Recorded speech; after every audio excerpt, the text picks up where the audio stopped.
Hofheimer, and today I want to cover debts. And I have to tell you, I have a little cheat sheet over here. So every now and then, if you see my eyes wander over to there, that means I'm looking at my cheat sheet. But that's only to make sure that I give you all of the information that's necessary about debts when you're writing about them for your separation agreement.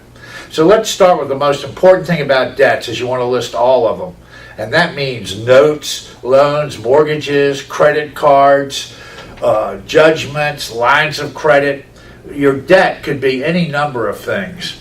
Now, once you've determined what your debts are, to the extent that you have account numbers, the court doesn't like you putting all your account numbers in an agreement because of identity theft. You don't want somebody stealing your account numbers.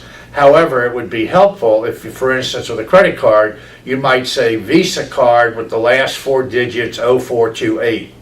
That would give specificity as to which card. You always want to say how much the balance of the card is, who's going to be responsible for what amount of the card, and how are you going to share it? Is it 50-50, 60-40? Is it pro rata based on your relative incomes, or is it equally?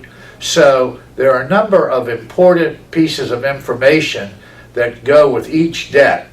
In addition, besides the balance of the debt, you also want to know who is the actual debtor. Are you alone? Is it you and your husband, or is it just your husband?